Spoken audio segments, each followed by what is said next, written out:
So you've got a new employee and you want to onboard them as soon as possible so that they can jump in and start working. I mean, we don't got time to waste, eh? So let's just make it a quick one. Let's get them in and they can start working. But wait, have you ever considered the importance of that onboarding program? Have you ever thought about it, and how much time have you put into thinking about it? So in this episode, I'm going to discuss with you how you should definitely not underestimate the importance of a good onboarding programming for your new staff and what you can do about it to ensure that you've got a good onboarding program. Let's do it. Leading as a woman is tough, but leading as a woman of faith is next level. However, it doesn't have to be that way. God has called you into this leadership role because He says you are worthy. You are His child, and if He qualifies you, who in this world can unqualify you? You might suffer from imposter syndrome and believe you're not good enough, but God says you are good enough. Hi, I'm Rika, Whelan, Christian leader and workplace culture coach, and together we're going to navigate leadership with faith as our foundation. Let's get started. Grab your coffee or water, keep that notebook and pen handy, and let's jumpstart your leadership. Now, some of the biggest mistakes I see when it comes to an onboarding program are the fact that people don't take onboarding seriously. And it sounds really silly and even so kind of strange that I'm even saying that, but onboarding is extremely important because this is where the person's relationship with the company, with your department, and with you and with your employees begin.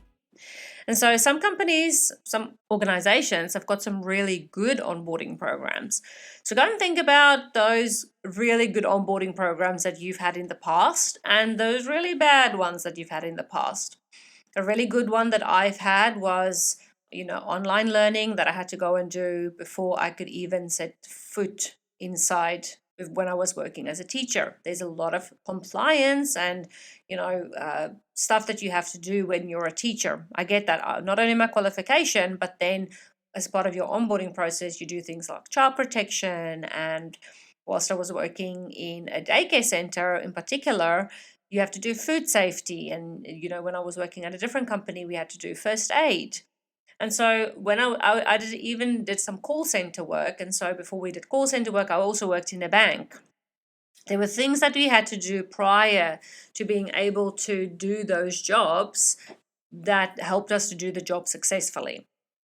And so the reason why some people don't take the onboarding process or that onboarding program really seriously is because you've employed someone for their qualification and for their experience and their knowledge. So leaders often assume that people already know the things because you know how things work, because that's exactly why you employed them, right? But don't assume anything. If you ever assume anything, knock yourself on the head and say, no, I'm not allowed to assume anything. I need to ask questions and I need to make sure that I'm doing the right thing. And so, those biggest mistakes is that they're not taking it seriously. They're underestimating the value of the onboarding, and they don't have, as part of the onboarding process, they don't have written policies and procedures or those SOPs. Everything's verbal, nothing's provided in writing so that they can follow up and use it later or for reference later. So if your onboarding process is you sitting down and talking to someone, that's not good enough. You have to provide them with written policies and procedures, written and visual, and verbal. So it has to be a combination of all of it, and tactical. There might even be some tactical learning. For example, the first aid, there's a tactical bit to that. They want to see that you can actually do CPR before they give you your first aid certificate, and that you can do a bandage, and that you can, stop the bleeding, even if it's just fake blood. And so think about those tactical, visual and auditory learners when you are setting up your onboarding program. The reason why we have an onboarding program is because we want to set up our new staff member for success. We want them to be able to come into their new workplace and be successful in their job. Yes, obviously, when we start a new job, those first couple of months or first couple of weeks, really, After a couple of months, they should really be settled in. But the first couple of weeks is difficult because you may potentially navigating a new software program. They may be navigating, new workplace relationships or new procedures or new policies or whatever that might look like. So your onboarding program is really just setting them up for the success and gives them the opportunity to practice those things and to be more familiar with those software prior to them actually doing their job for real. And so the previous place where I worked, I started my team off with a half a day. It was only half a day onboarding. I very soon realized that half a day was not good enough. So then I changed it to a full day. So the onboard, I stretched it out because I realized that the 5 hours that I was providing them was just simply not good enough. So then it was a full day, and then very quickly again I realized that a day is still not enough because some people are slow learners. Yes, some people are quicker, but the thing is that if you've got a slow learner or somebody that reads slowly or somebody that is really visual but not auditory, they really struggle if there's a lot of listening. They sometimes have to listen to things over and over again. Then so I just realized and through my surveys. So I also did surveys. So after their onboarding, they would fill out an onboarding survey. And through that, I realized that a day was still not enough. I'm not going to go through the whole thing, but ended up having a full 3-day induction or onboarding prior to them actually starting their full work. And during the 3 full days, it was 8-hour days. They fully got paid for it as well, which was crucial. So that really help them to want to come to work because it's a full 3 days that they're not working yet. It's just onboarding. There was a lot of things that I had repeated, and because some of it was verbal, that I had to do with them. So what I ended up doing is creating a really good onboarding program, so like training. So I would have slideshows and then I would pre-record myself doing those slideshows, or what I did was I did some videos with the team. So the team did some things and then I narrated that. Or I just made it fun so that, when they did the onboarding, they saw the team members. And then when they saw those team members in their team or in the department, they were like, oh yeah, you were on that video. So I just made it lots of fun. And it was a really good online training program that I created with the help of my team. So it wasn't just me. And so full 3 days, they got paid. In my invitation email to the onboarding program or the induction, I would say bring a mug and bring your headphones. Get comfortable. Put your, you can still wear professional clothing, but you can be a little bit more comfortable because you're not going to be forward facing with customers or anything like that. So it was just a good 3 days. And after the 3 days, they felt really enabled and as if they were ready to start their job. And so anything after that, if they still needed time, then I would give them some individual time. But by that point in time, I kind of felt like, okay, you should be able to get through this. They also then had a sheet that they had to fill out. So there was a couple of things that they had to go and do afterwards as part of their onboarding. And they had to tick it off as they did that. Like, for example, a department induction or an induction with this person or that person that was separately from the one I did. And then at their 6-week checkup. So I had a 3-week checkup. How are you going? How are you settling in? Do you feel that the onboarding process helped you to do your job well? Plus the survey. Then at the 6-week mark, I would collect that form that they had to fill out for me, where they had to do, tick off a couple of things that they'd done in that 6 weeks as part of the onboarding process.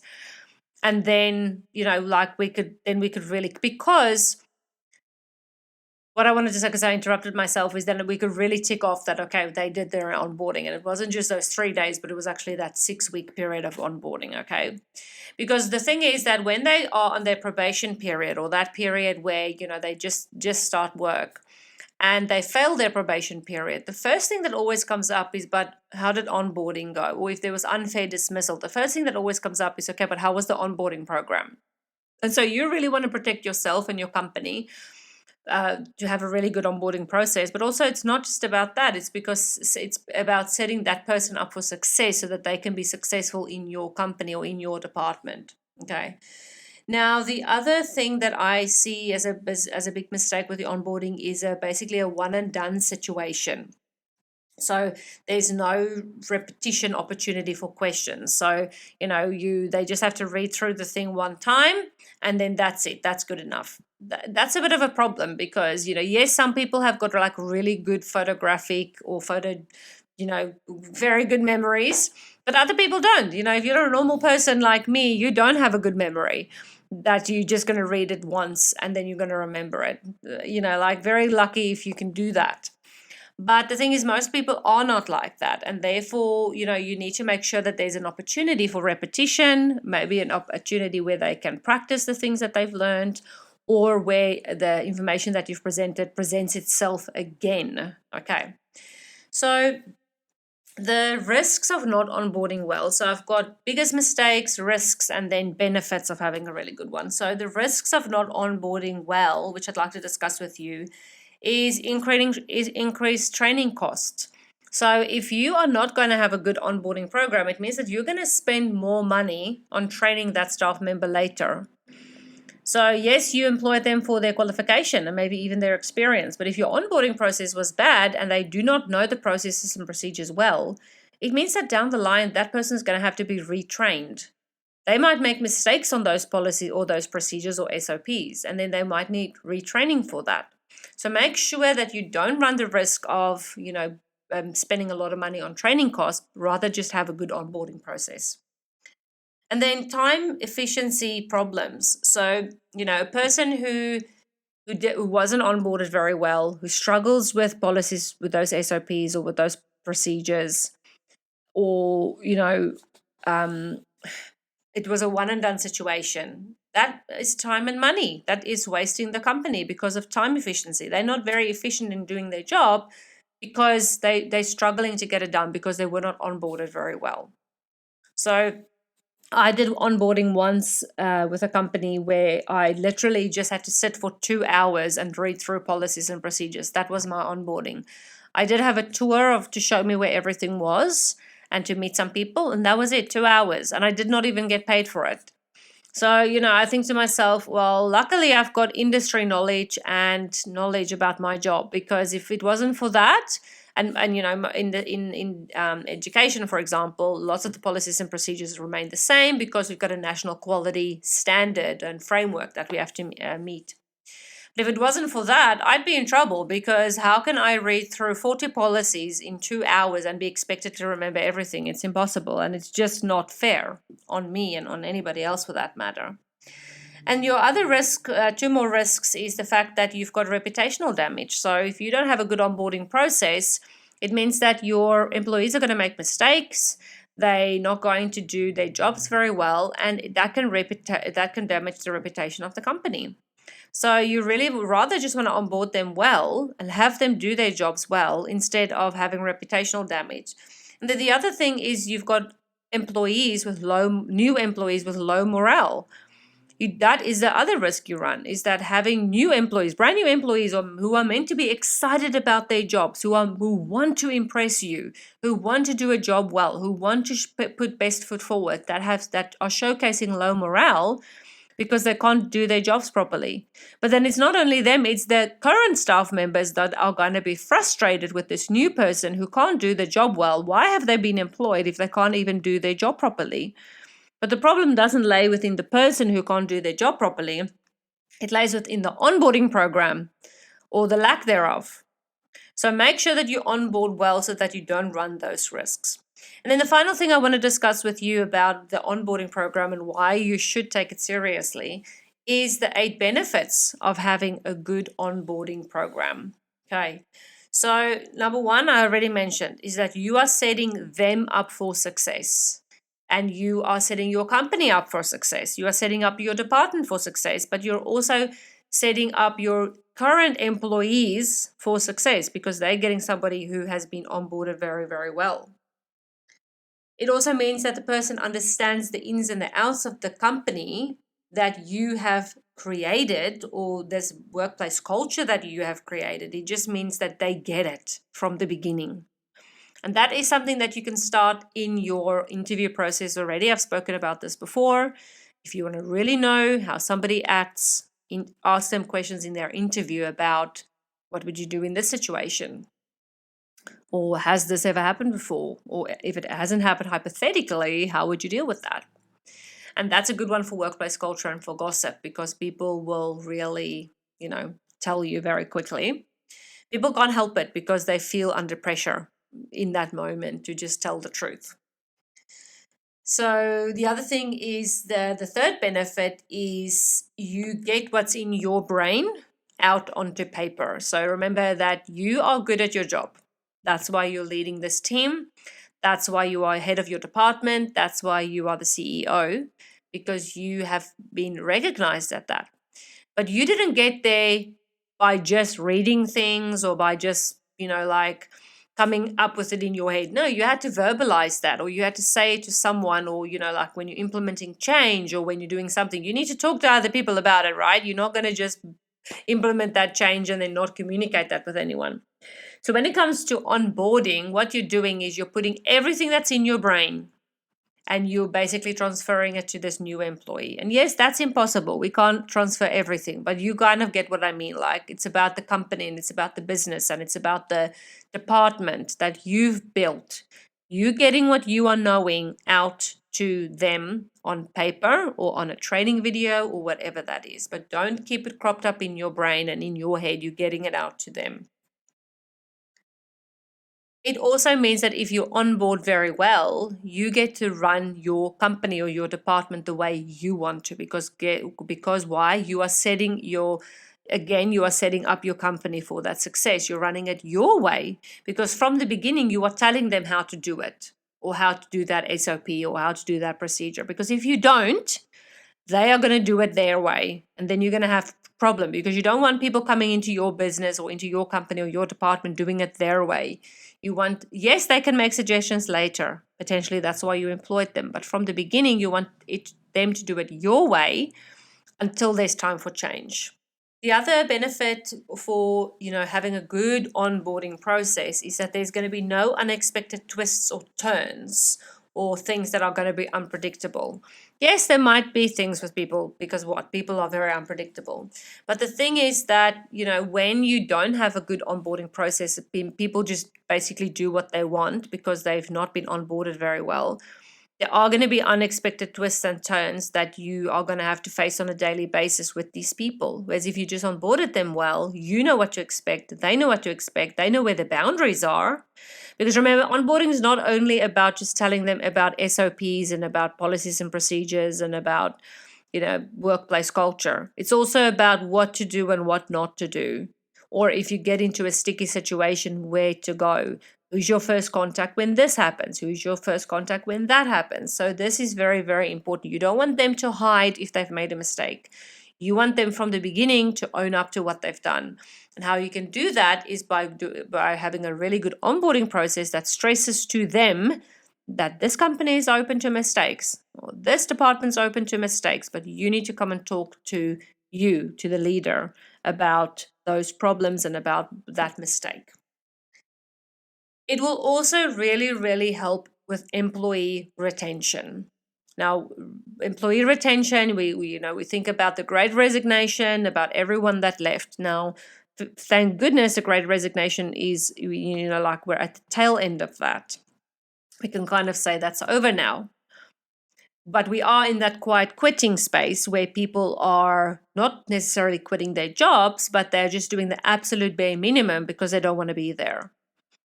So you would rather keep employees who want to be there than keep employees who don't want to be there.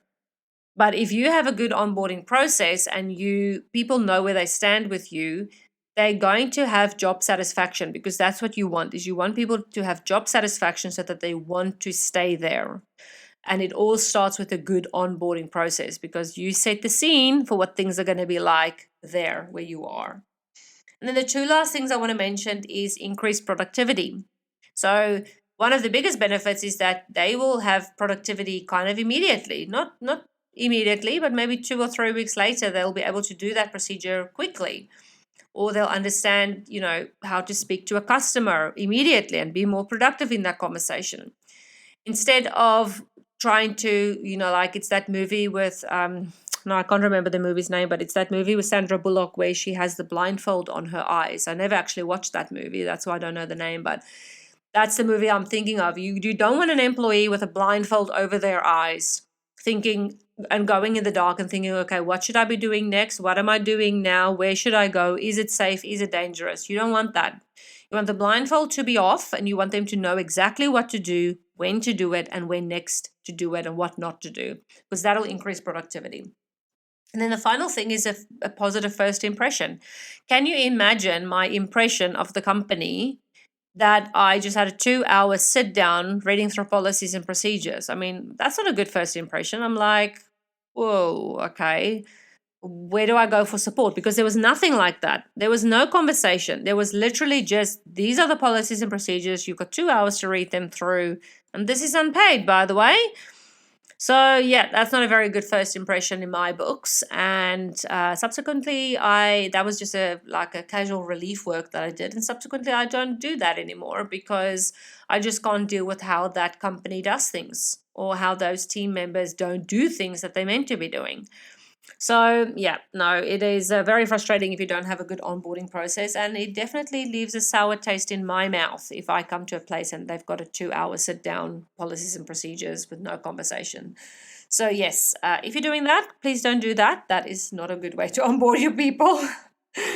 So that is basically what the three main things that I wanted to discuss with you, those mistakes, those benefits, and those risks of why you really should not underestimate the importance of a good onboarding process. So if you'd like to come and join a conversation about onboarding, come and ask a listener a question about onboarding, just go to womenoffaithinleadership.com. It's all happening there. Links to click. There's some free resources there for you as well. But I'd like to hear your opinion on onboarding. What's your opinion on it? Does your current company have a good onboarding process? Is it not very good? And if you are that leader who's got the opportunity to change the onboarding process, what have you learned today that you are going to start implementing immediately? I'd love to hear from you. And if you've got 30 seconds, please, it'd be such a blessing to me if you could leave a 5-star written review on Apple Podcasts. That is an amazing way for me to also know that you're listening and that you're enjoying the show and that I'm not just talking into the microphone to nobody listening. I know you guys are listening because I can see the downloads on the other side, so that's awesome. But it'd be lovely to have a two-way conversation, or at least to hear back from the listeners, to just hear how's it going. Is this podcast adding value to you? Do you have any questions that I can answer? And yeah, just love to connect with you all. So I hope that you have the loveliest day and that you will enjoy wherever you're at, sunshine, rain, and to all the listeners in Florida, my thoughts go out to you and my prayers go out to you regarding Hurricane Milton.